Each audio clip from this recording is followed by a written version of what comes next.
आज हम बात करने जा रहे हैं फ्री बी कल्चर पे। फ्री बी कल्चर जिसे रेवड़ी कल्चर भी कहा गया।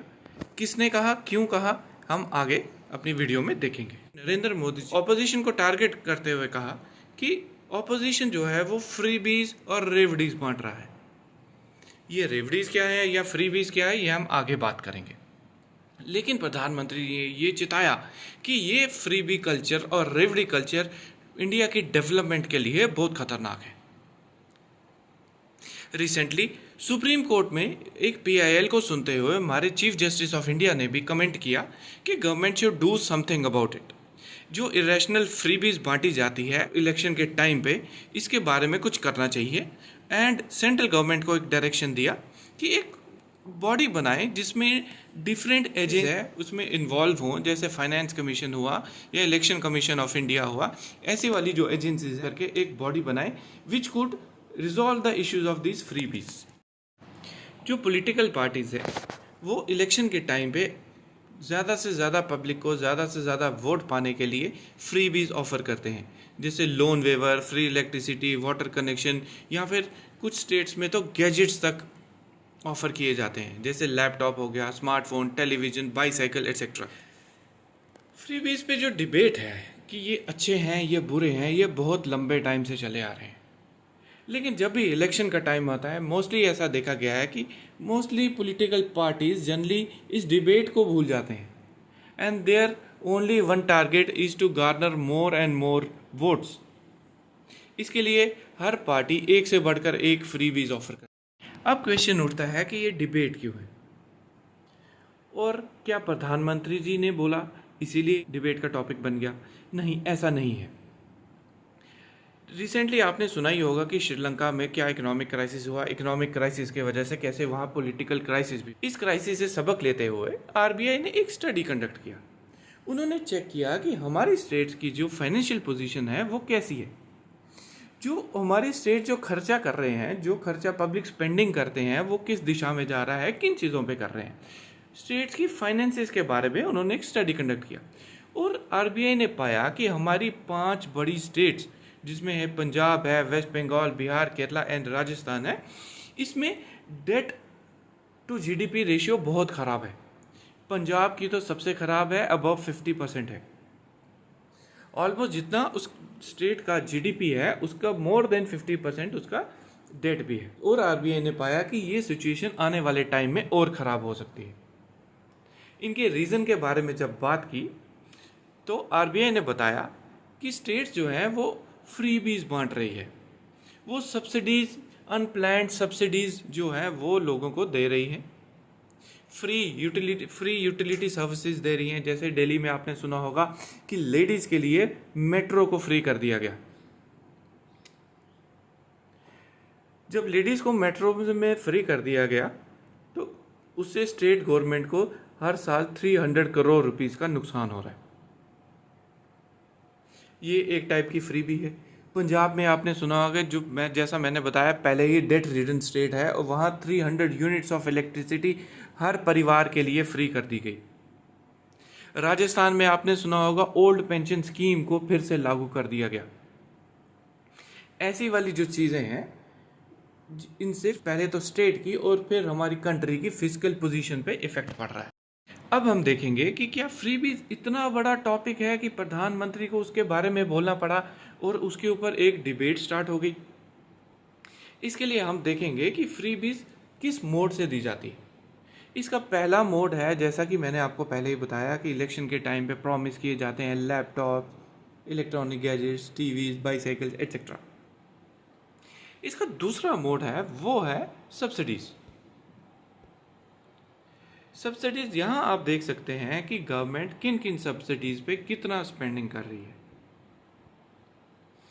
फूड पे है, फर्टिलाइज़र पे है, पेट्रोलियम प्रोडक्ट्स पे है, इंटरेस्ट सब्सिडीज़ है, अदर सब्सिडीज़ हैं और इनका ईयर टू ईयर कंपैरिजन भी है। यहाँ हम देखेंगे टोटल 2020-21 में जो गवर्नमेंट की सब्सिडी थी 2021-22 में यही ऑलमोस्ट 5 लाख करोड़ के आसपास थी। इस बार के बजट एस्टिमेट के हिसाब से जो हमारी सब्सिडीज रहने वाली हैं वो ऑलमोस्ट 3.5 लाख करोड़ के आसपास रहने वाली है। आप यही सोचें कि क्या ये सब्सिडीज़ जो हैं वो हम अपनी इंडिया की और चीज़ों की डेवलपमेंट पे लगा सकते हैं, इंफ्रास्ट्रक्चर डेवलपमेंट पे लगा सकते हैं, जिससे जॉब क्रिएशन भी होगा। ड्रॉबैक्स फ्रीबी कल्चर के या रेवड़ियाँ बांटने के कल्चर में या सब्सिडीज देने में ड्रॉबैक्स क्या क्या है। पहली बात यह है कि हमारी मैक्रो इकोनॉमिक स्टेबिलिटी जो कंट्री की है वो इफेक्ट होती है इससे। आप जानते ही होंगे कि गवर्नमेंट जो स्पेंडिंग करती है उसको दो हेड में बांटा जाता है, एक रेवेन्यू एक्सपेंडिचर, दूसरा कैपिटल एक्सपेंडिचर।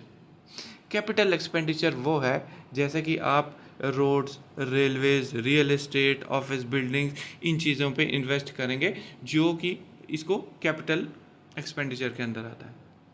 दूसरा है रेवेन्यू एक्सपेंडिचर जो इमीडिएट नीड्स को पूरा करने के लिए किया जाता है, जैसे कि जिसमें पहली चीज़ आ गई सब्सिडीज, दूसरा कोई डिज़ास्टर मैनेजमेंट के लिए जो इन्फॉर्म किया। ये जो कैपिटल एक्सपेंडिचर है वो उसके गेन्स जो हैं वो लॉन्ग टर्म में नज़र आते हैं, लेकिन रेवेन्यू एक्सपेंडिचर के इमीडिएटली आते हैं।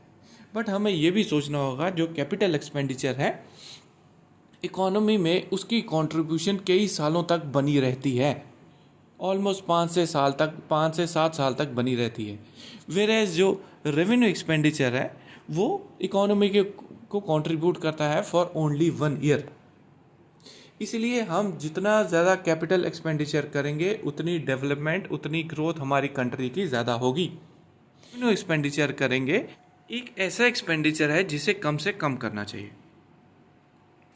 दूसरी चीज़ है कि जब जो स्टेट ज़्यादा से ज़्यादा फ्रीबीज बांटती है उनकी अपनी इकोनॉमिक स्टेबिलिटी भी कम हो जाती है। उनके लिए बहुत कम चांसेस रह जाते हैं कि वो कैपिटल एक्सपेंडिचर पे, अपने इंफ्रास्ट्रक्चर इंप्रूव करने पे इन्वेस्ट करें।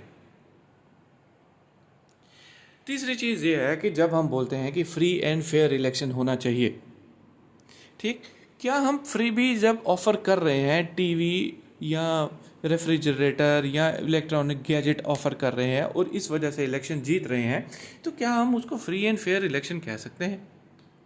क्या हम ये बोल सकते हैं कि 5 साल के बाद गवर्नमेंट या ऑपोजिशन पार्टी अपने कामकाज को लेके लोगों के बीच ना जाए और फ्रीबीज को लेके बीच में जाए और ये बोले कि मैं आपको लैपटॉप दे दूंगा इसलिए मुझे वोट दे दो, या मैं आपको टीवी दे दूंगा इसलिए आप मुझे वोट दे दो। इससे एक पॉलिटिकल पार्टीज की रेस लग जाती है कि हर पॉलिटिकल पार्टी दूसरी पॉलिटिकल पार्टी से ज़्यादा प्रॉमिस करना चाहता है, and this becomes N unending process. ऐसा तो कभी ख़त्म ही नहीं होगा। सपोज किसी एक स्टेट में कोई फ्री बीज ऑफर करके कोई पॉलिटिकल पार्टी अगर उस इलेक्शन को जीत जाती है तो प्रेशर दूसरी स्टेट्स में भी आता है कि आप भी फ्री बीज ऑफर करो। फ्री बीज फॉर द फर्स्ट टाइम 1967 में डीएमके गवर्नमेंट ने तमिलनाडु में ऑफर की थी, जब उन्होंने 1 रुपये में 3 kg राइस ऑफर किए थे, और तब से हमने देखा कि फ्री बीज का कल्चर बढ़ता ही चला गया। अगला इसका ड्रॉबैक है कि इससे ज़्यादा से ज़्यादा बैंक डिफॉल्ट होने के खतरे रहते हैं। वो खतरा कैसे रहता है? देखिए, फार्मर्स जब अपनी फार्मिंग स्टार्ट करते हैं तो बैंक से कुछ लोन उठाते हैं। लोन उठा के वो उसका बीज खरीदेंगे, फर्टिलाइजर खरीदेंगे और ये सब कुछ खरीदेंगे, जिससे फार्मर्स को वर्किंग कैपिटल मिल जाती है। लेकिन हमने ये भी देखा कि बहुत सारी पॉलिटिकल पार्टीज इलेक्शन के टाइम पे ये प्रॉमिस करते हैं कि अगर हम पावर में आते हैं तो हम आपका सारा जो फार्मिंग लोन है, लोन वेवर कर देंगे, लोन ख़त्म कर देंगे, और ऐसा पास्ट में हो भी चुका है। इसीलिए फार्मर्स को भी ये टेंडेंसी रहती है कि हम लोन पे ना करें, लोन उठाते जाएं, उसकी पेमेंट ना करें। एक दिन कोई सरकार तो ज़रूर आ जाएगी जो हमारा पूरा लोन वेवर कर देगी। और जो चीज़ आपको फ्री में मिल रही है, जो चीज़ आपने खरीदी नहीं, उस चीज़ की इज्जत भी कम रहती है। हम फ्री इलेक्ट्रिसिटी देंगे, फ्री वाटर देंगे, फ्री ट्रांसपोर्टेशन देंगे, तो बहुत चांसेस है कि इसका मिसयूज बढ़ेगा और उससे हमारे इन्वायरमेंटल रिसोर्सेज पे ज़्यादा से ज़्यादा स्ट्रेस आएगा। और जो चीज़ हम फ्री में दे रहे हैं, ऑब्वियसली उस पर टैक्स तो ले नहीं सकते। गवर्नमेंट ये तो बोल नहीं सकते कि मैं आपको इलेक्ट्रिसिटी दे रही हूँ फ्री में, लेकिन आप मुझे इस पर टैक्स दे दो। इसलिए टैक्स रेवेन्यू का भी नुकसान। बट हमें ये भी सोचना पड़ेगा, क्या क्या सारी फ्रीबीज गलत है? क्या सारी सब्सिडीज गलत है? सबसे पहले डिबेट में तो यही आ जाता है कि what is freebie? Freebie actually है क्या?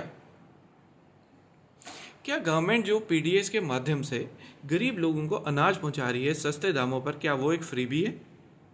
Mid day meal scheme, nutrition जो आंगनवाड़ी वर्कर से मिलता है, प्रोवाइडिंग जो मनरेगा में आपको 100 दिन का रोजगार मिलता है, पीएमएवाई में आपको फ्री में गरीब लोगों को घर मिलता है, एसबीएम में टॉयलेट दे रही है, गवर्नमेंट गैस कनेक्शंस दे रही है, गैस कनेक्शन और सिलेंडर्स दे रही है, फर्टिलाइजर्स मिल रहे हैं, आपको डायरेक्ट बेनिफिट ट्रांसफर मिल रहा है 6,000 रुपीज़ पर ईयर जो पीएम किसान सम्मान निधि योजना के अंडर मिल रहा है, और ऐसी वाली कई अदर स्कीम्स। क्या ये सारी फ्रीबीज हैं? और क्या ये सारा गलत है? जब भी फ्रीबीज की डिबेट होती है तो एक आर्गुमेंट हमेशा उठ के आता है कि क्या जो अमीर लोग हैं या बड़े कॉरपोरेट्स हैं, क्या उनको गवर्नमेंट की साइड से कोई सब्सिडी नहीं मिलती, कोई फ्रीबी नहीं मिलती? हमने इन द पास्ट हमने देखा है कि कॉरपोरेट्स को भी बहुत सारी टैक्स एग्जेम्पशंस या कंसेशन मिलती है उनकी पर्सनल इनकम पे, जहाँ वो ट्रेड कर रहे हैं, जहाँ वो फॉरेन ट्रेड जो कर रहे हैं। 2019-20 में हमने देखा कि कॉरपोरेट टैक्स को कम कर दिया गया। क्या ये फ्री भी नहीं है? क्या जो गरीब लोगों को दी जाती है वही फ्री भी है, और जो अमीरों को दिया जाता है उसको हम इंसेंटिव का नाम दे देते हैं? ये कहाँ तक सही? हमें ये समझना होगा कि हमारी जो कंट्री है इज ए वेलफेयर स्टेट। वो मार्केट इकोनॉमी नहीं है, it is a welfare state. Welfare state में कुछ ऐसी कॉन्स्टिट्यूशनल ऑब्लिगेशंस है। कॉन्स्टिट्यूशनल ऑब्लिगेशन कहाँ मिलेंगे आपको? हमारी फंडामेंटल ड्यूटीज़ का आप चैप्टर खोल के देखें, उसके बीच में आपको हमारी कॉन्स्टिट्यूशनल ऑब्लिगेशंस मिलेंगी। कॉन्स्टिट्यूशन ऑब्लिगेशन है to make India a welfare state. उस वेलफेयर स्टेट को बनाने के लिए हमें बहुत सारी सब्सिडीज या बहुत सारे वेलफेयर मेजर्स चलाने पड़ते हैं, जिसके ऊपर गवर्नमेंट का खर्चा होता है। अगर गवर्नमेंट ये वेलफेयर स्कीम्स नहीं चलाएंगी तो हमारा जो ह्यूमन डेवलपमेंट इंडेक्स है वो बढ़ नहीं पाएगा। आप खुद सोचें, हम 2 स्लाइड्स पीछे चलते हैं। आप खुद सोचें, इंडिया का सबसे बड़ा फूड प्रोग्राम, वर्ल्ड का सबसे बड़ा फूड प्रोग्राम इंडिया में चलता है। वो फूड प्रोग्राम कैसे ऑपरेट होता है? Through PDS system, public distribution system. अगर आप सोचें, अगर ये कल बंद हो जाए या अगले साल से ये बंद हो जाए, कितने लोग स्टारवेशन के मुहाने पे पहुंच जाएंगे? मिड डे स्कीम्स के जो मिड डे मील स्कीम्स हैं, आपने देखा बहुत सारे इंडिया में ऐसे फैमिलीज हैं जो अपने बच्चों की एजुकेशन पे खर्चा नहीं कर सकते, और ऐसे में होता क्या है कि उन्हीं बच्चों को स्कूल से निकालकर किसी ना किसी काम पर लगा दिया जाता है। मिड डे मील स्कीम्स में कहा गया है कि स्टूडेंट रिटेंशन क्लासेस में बढ़ गया। इस वजह से ऐसे सेंटर्स हैं जो सिटी सेंटर से दूर हैं, जहाँ पे एम्प्लॉयमेंट की अपॉर्चुनिटीज़ बहुत कम है या नेग्लिजिबल है, यहाँ फिर वहाँ एजुकेशन स्टैंडर्ड ऐसा नहीं है, यहाँ ट्रेनिंग स्टैंडर्ड ऐसा नहीं है कि वो कोई जॉब पा सके। उसके लिए मनरेगा के थ्रू 100 डेज का रोज़गार जो है वो गवर्नमेंट एश्योर करती है। तो क्या ये गलत है? तो हमें ये सोचना पड़ेगा कि सारी फ्रीबीज जो हैं वो बुरी नहीं है। सब्सिडीज एंड फ्री डिस्टिंग्विश करना पड़ेगा।